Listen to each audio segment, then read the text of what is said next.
এই তো গত রোববারের কথা। বাড়িতে বসে মনটা একদমই ভালো লাগছিল না, তাই বিকেল 4টের সময় বেরিয়ে পড়লাম একটু খোলা নীল আকাশ ও সবুজ প্রকৃতির খোঁজে। আর সেই পথেই সন্ধান পেয়ে গেলাম এক দুর্দান্ত জায়গার। চলো আজ তোমাদের সবাইকেও সেখানে নিয়ে যাব এই ভিডিওর মাধ্যমে। গণেশ চতুর্থীর দিনে উদ্বোধন হয়ে গেল হুগলি জেলার অত্যন্ত সুন্দর এবং পরিবেশ বান্ধব এক রিসর্ট কাম রেস্টুরেন্ট হোটেল রোদ্দুরের। সবার প্রথমে ঢুকতেই চোখে পড়ে গেল এই টাওয়ার হাটটা। সম্পূর্ণ নতুন এক ভাবনাকে অবলম্বন করে পুরো রেস্টুরেন্ট এবং তার চারিপাশের জায়গাটাকে বাঁশ ও খড়ের মতো পরিবেশ বান্ধব জিনিস দিয়ে খুব সুন্দর করে সাজিয়ে তোলা হয়েছে। সমগ্র পরিকল্পনার মধ্যে এক অভিনবত্বের ছোঁয়া রয়েছে।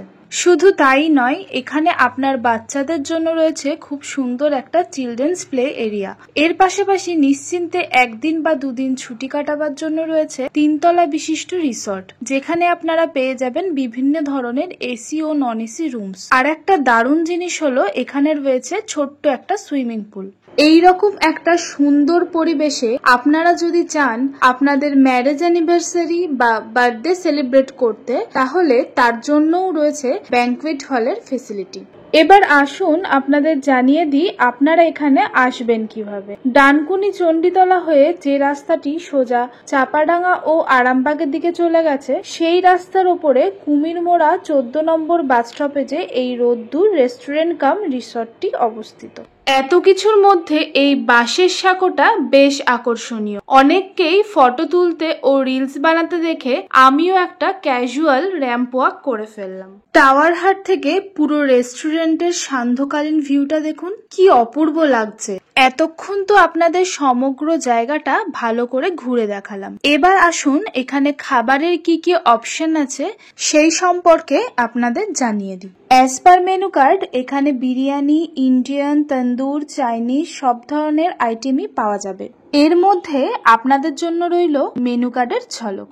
আপনারা চাইলে ভিডিওটা পজ করে দেখে নিতে পারেন। চায়ের হাট নামটা দেখে ভেবেছিলাম যে এখানে বিকেলের চা বা কফি নিশ্চয়ই পাওয়া যাবে, তবে সেদিন চা বা কফি কিছুই অ্যাভেলেবেল ছিল না। তাই দেবাশিস একটা ব্লু লেগুন আর আমি একটা মশালা কোল্ড ড্রিঙ্কস অর্ডার করে দিলাম। যেহেতু গতকালই উদ্বোধন হয়েছে, তাই এখনো অবধি এই রেস্টুরেন্ট সম্পূর্ণভাবে তৈরি হয়ে উঠতে পারেনি। আমরা স্টার্টারে অনেকগুলো অপশন নিয়ে জিজ্ঞাসা করার পর সবশেষে উত্তর এলো যে তাড়াতাড়ির মধ্যে চিকেন 65 পাওয়া যেতে পারে, যদিও সেটাও পেতে আমাদের 30 মিনিটেরও বেশি অপেক্ষা করতে হলো। যাই হোক, চিকেন 65টা কিন্তু খেতে ভালোই ছিল। আশা করি খুব তাড়াতাড়ি এই রেস্টুরেন্ট কাম রিসর্ট সাধারণ মানুষের মধ্যে জনপ্রিয় হয়ে ওঠে। এই বলে আজকের মিনি ব্লগ এখানেই শেষ করলাম। আজকের মিনি ব্লগটা তোমাদের কেমন লাগলো অবশ্যই কমেন্ট করে জানিও। ভিডিওটা ভালো লাগলে অবশ্যই লাইক, শেয়ার এবং আমাদের চ্যানেলকে ফলো এবং সাবস্ক্রাইব করে দিও। দেখা হচ্ছে নতুন কোনো ভিডিওতে। ততক্ষণ সবাই খুব ভালো থেকো। টাটা।